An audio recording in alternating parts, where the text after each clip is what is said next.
With summer in full swing, you might be wondering what books to take along on vacation or enjoy right at home. Senior arts correspondent Jeffrey Brown talks with two NewsHour regulars who have answers to that question. It's part of our arts and culture series, Canvas.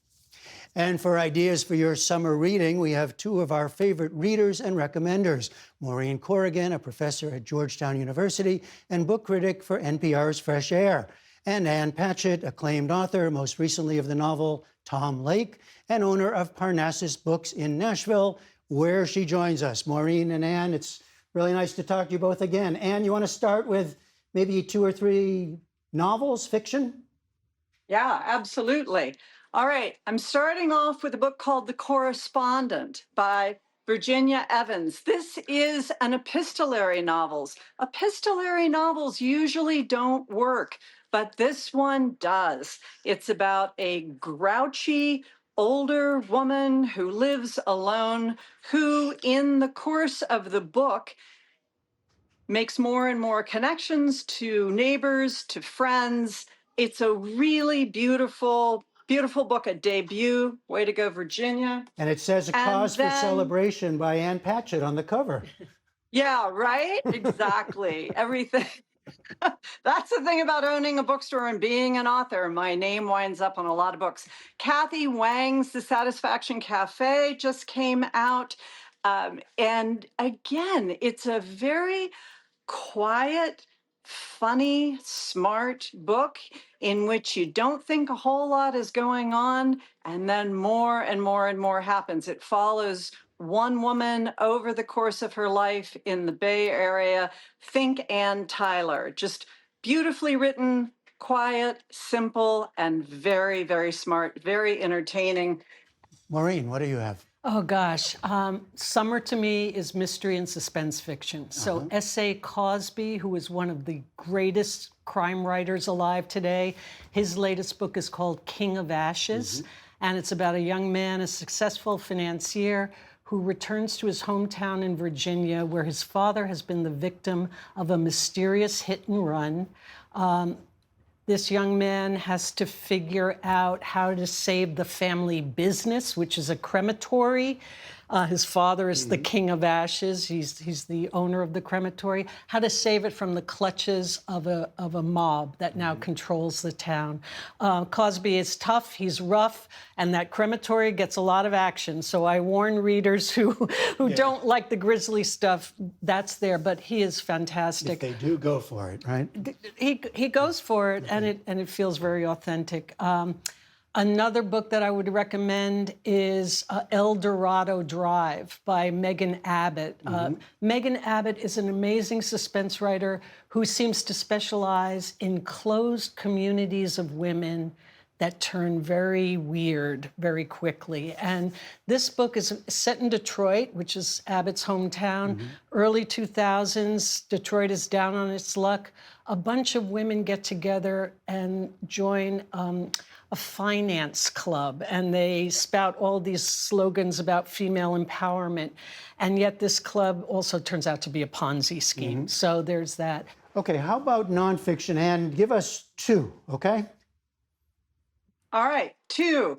Who is Government? Michael Lewis. I cannot recommend this book strongly enough. One, it is a pure pleasure to read. He has a great group of authors that he's working with: Geraldine Brooks, Casey Sepp, Dave Eggers, whole group, each one writing about a specific person in a particular branch of government: the Food and Drug Administration, the IRS, the Department of Justice, and talks about the work that they are doing and the enormous impact it makes on all of our lives. And we never knew that these people were doing these amazing things. This is absolutely the book for right now, and it pairs beautifully with another book I love, John Green's Everything is Tuberculosis.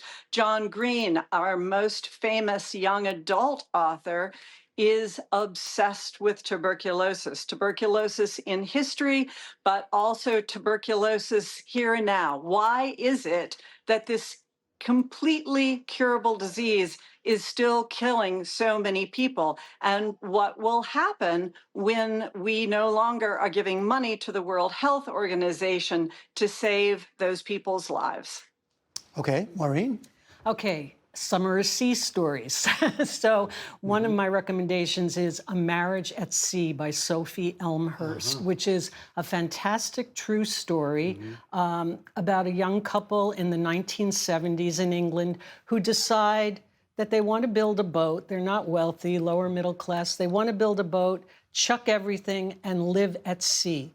Everything is wonderful. Not at the beach, but No, really at sea, out right? there, Okay. out there.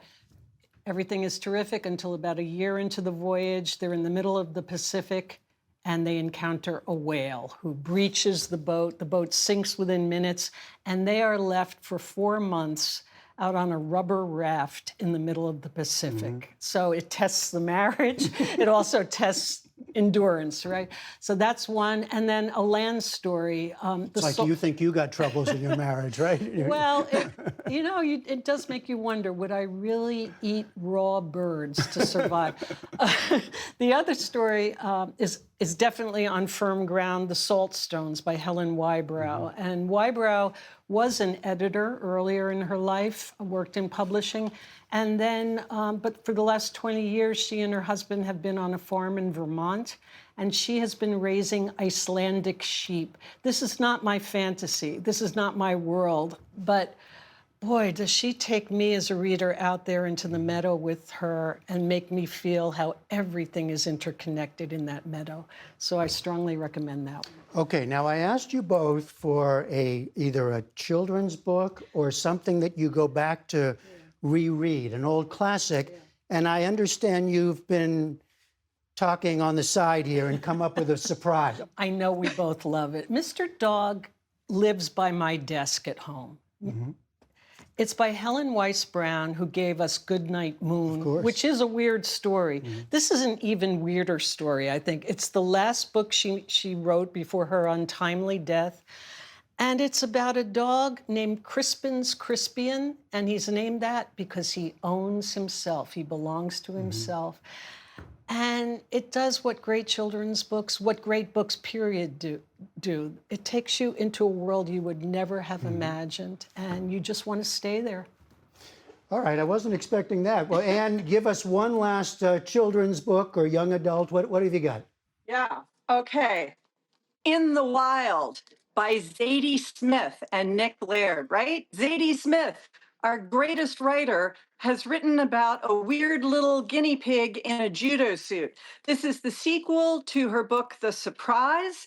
And in this one, the guinea pig's owner, Maud, is going camping. Guinea pig gets into the backpack the way they do and goes off into the wilderness. It is such a strange, terrific book. Love it.